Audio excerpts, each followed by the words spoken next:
and it's a great pleasure to be able to join you on this very solemn occasion. I remember myself 2 years ago being in Iraq and meeting with Yazidi survivors, and many of them telling horrific stories about children ripped from their arms, about being sold multiple times.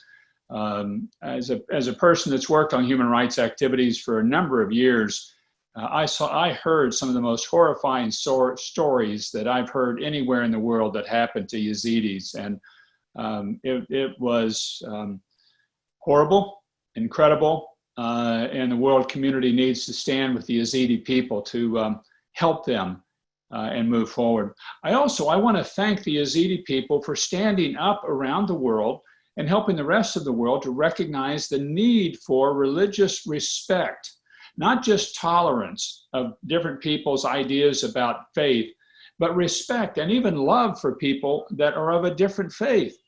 Nadia Murad spoke at both of our ministerials that we've had on religious freedom. Was an outstanding advocate. She's met with the President of the United States, President Trump, about the issues of religious freedom and recognizing and protecting religious minorities, which is so important and so critical in the world today. And I think what you're starting to see now with the movement globally, grassroots and also at a government level movement of pushing for greater religious respect and religious freedom for everybody, what you're seeing is global leaders recognizing that unless we protect everybody's faith that's peacefully practicing their faith, no matter where they are, no matter who they are, no matter what they believe in, unless we protect that, you're going to see the world descend into violence and into carnage, the like of which we saw in Sinjar and for the Yazidi people. And we're going to see this repeated as we have over the past decades of human history. We've got to stand up as a global community and say that religious freedom, as put forward in the UN Declaration of Human Rights, is a protected right for everybody, everywhere, all the time. And the world community is going to fight for that. Whether it's Yazidis that's taking place, or if it's in Xinjiang for the people, the Uyghur people. We're going to stand up and fight for religious freedom, that people have this fundamental right because of the dignity that they are as an individual, this dignity of their soul, that they have a right to choose, they have a right to pick, they have a right to practice their faith freely and without persecution. They have the right to be protected by their governments to practice their own faith as they see fit. Now, the United States government and the leadership in this case, Vice President Pence, put forward an aggressive plan to help rebuild areas in Sinjar and also the Christian and the Yazidi community in Iraq. Put forward $300 million to help rebuild this area. We're going to continue to do that. I saw in that area many religious sites that were destroyed. I saw hospitals that were destroyed. I saw water supplies that had been polluted intentionally so that people wouldn't have clean water.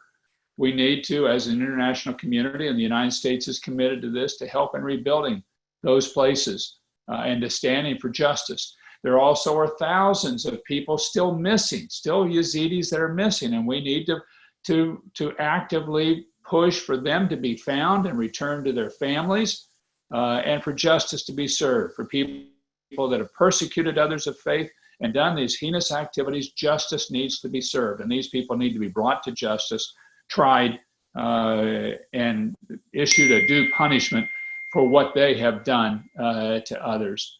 These are outstanding accounts that still exist that must be met and dealt with for there to be justice in the genocide that the Yazidis experienced, Yazidis and Christians experienced in Iraq. And those accounts are still outstanding.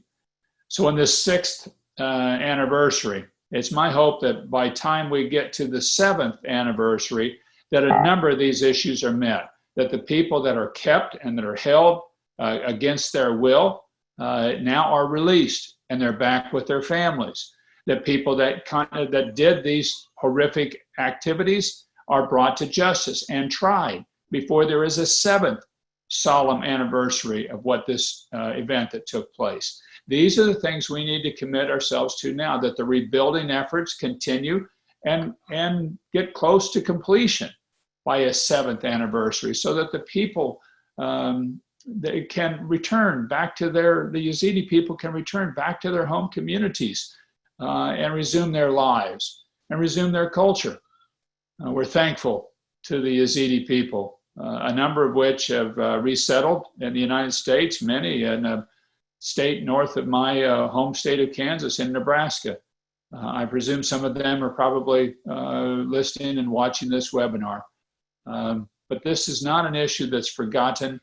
It's fresh and very vibrant in our minds. It's just something that we really need to get about the active task of completing